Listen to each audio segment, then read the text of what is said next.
Have you ever felt like you were so close to achieving your dreams that every time you try, you lose motivation along the way?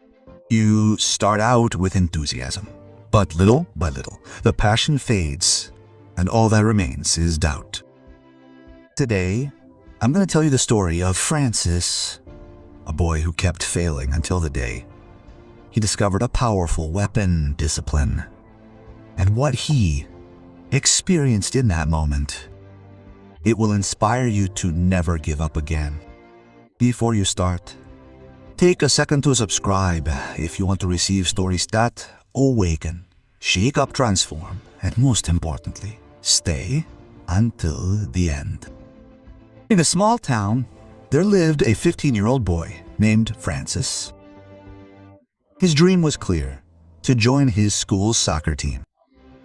Every afternoon, he watched his classmates practice, and in his head, he saw himself scoring the winning goal in a big tournament.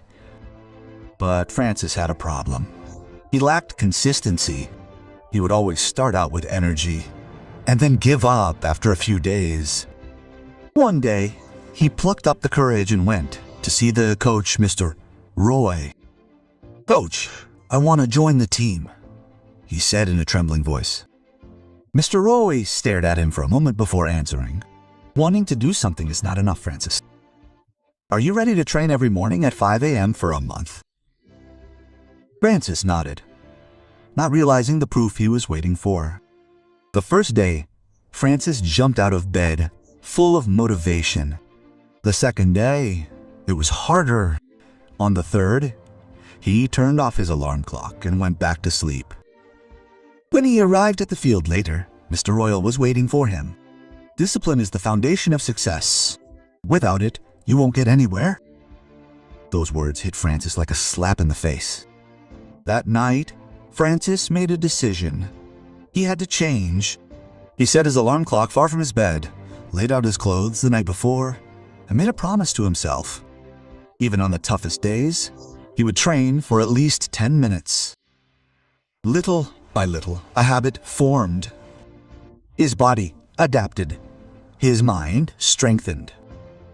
But there was no shortage of trials. Some of his classmates made fun of him.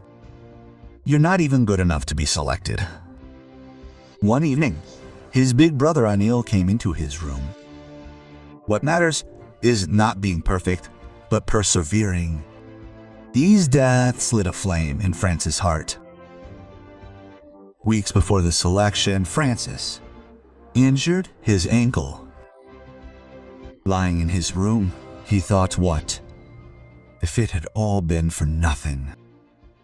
But he remembered his brother's words. So, instead of giving up, he analyzed matches and strengthened his upper body. His mind became stronger than ever. The day of the selection arrived. Francis was shaking. But on the field, his movements were precise. His determination was evident in every move. At the end, Mr. Roy announced, "A player who had shown incredible discipline, Francis." The team erupted in applause. He was chosen. A few months later, in the inter-school final, the score was 1-1. There was 1 minute left. The ball landed at Francis' feet. He dodged one defender, then another, and scored. The crowd exploded. His teammates hailed him as a hero. After the match, a reporter asked him, "Francis, what's your secret?"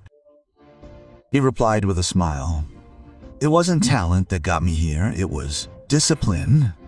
Dreams don't work if you don't work." Francis' story reminds us of one essential thing. Success doesn't depend solely on talent. It comes from perseverance, discipline, and the ability to keep going even when all seems lost. So remember this: no matter what your dream is, show up every day. Not just when it's easy, but especially when it's hard, because that's when true champions are born. Ikuniti.